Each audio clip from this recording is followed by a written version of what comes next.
200쪽 병원체 또 하나로 바이러스.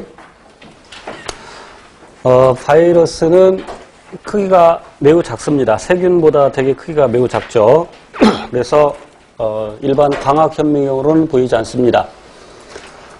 전자현미경으로만 관찰이 되죠. 그래서 세포막이 없고, 그래서 세포 구조가 아니고, 그렇지만 유전물질을 갖고 있죠. 그 종류에 따라서 DNA를 유전물질로 갖는 것도 있고, RNA를 유전물질로 갖는 것도 있고, 세포 구조를 갖지 않기 때문에 아까 리보솜도 없고, 그래서 스스로 단백질을 만들지 못하죠. 다시 말하면 효소가 없다. 물론 모든 바이러스가 효소를 모두 갖고 있지 않는 건 아닙니다. 일부 바이러스는 일부의 효소를 갖고 있는 것도 있는데, 좀 이따 얘기하도록 하고, 그래서 대개 효소가 없어서 스스로 물질 대사를 하지 못한다. 그래서 앞에서 배운 것처럼 살아있는 세포 내에서만 살아가는 활물 기생을 한다. 이 활물 기생을 한다는 것이 바이러스가 최초의 생명체가 아니라는 증거가 되죠. 최초의 생명체라면 스스로 물질 대사를 할 수 있어야 되겠죠. 그림 보시면 이제 아데노바이러스, 인플루엔자 바이러스, 그리고 박테리오 파지 있는데, 물론 이게 박테리오 세 번째 나와 있는 박테리오 파지는 세균성 바이러스.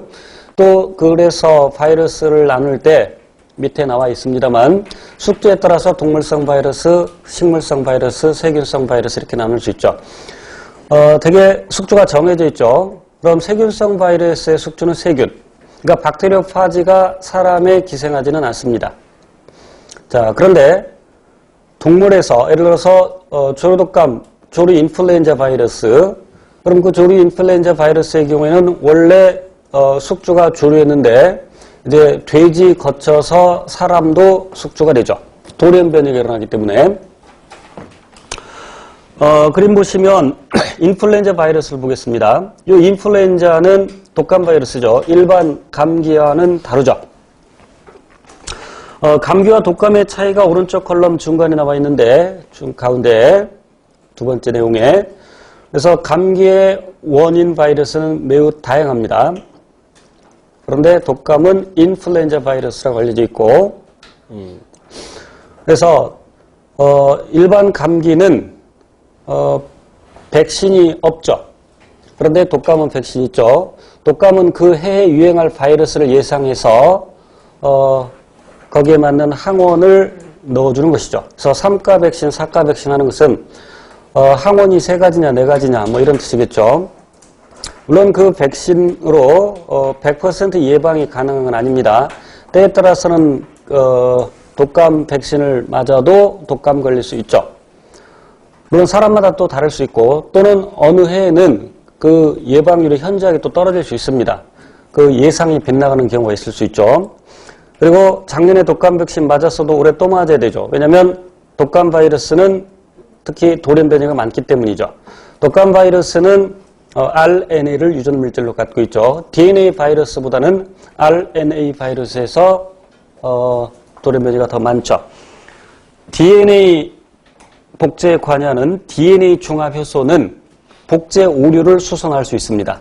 복제하다가 실수하면 그 실수를 고칠 수 있다는 얘기예요. 그러나 RNA 중합 효소는 그 복제 실수를 교정할 수가 없습니다. 그래서 돌연 변이가 더 많죠. 그래서 이제 우리 교재에 다시 본문으로 가서 종류의 핵산의 종류에 따라서 DNA 바이러스, RNA 바이러스 외우셔야 되고요. 그래서 대표적으로 DNA 바이러스의 B형 간염 바이러스도 있고, 그 다음에 입가 발진이나 입가 발진을 유발하는 것이 herpes죠. 헤르페스도 DNA 바이러스. 그 다음에 대상포진도 DNA 바이러스입니다. 전에 시험에 대상포진 바이러스가 시험에 나온 적이 있고, 근데 RNA 바이러스로서 감기를 유발하는, 꼭 감기를 유발하는 것만 있는 건 아닙니다. 코로나 바이러스를 또 더 자세하게 또 여러 종류로 나눕니다. 그리고 대표적인 게 아까 언급했던 인플루엔자 바이러스가 RNA 바이러스고, 아까 또 언급했던 HIV가 역시 RNA 바이러스죠. 홍역 바이러스도 그렇고. 그래서 바이러스에 질병 4번을 보시면 밑에서 세 번째 줄에 감기, 독감, 천연두 뭐 등등, 그다음에 에이즈, 특히 사스라고 부르는 중증 급성 호흡기 증후군. 그러니까 SARS를 번역하면 물론 이니셜로 나타내는 것인데 중증 급성 호흡기 증후군이죠.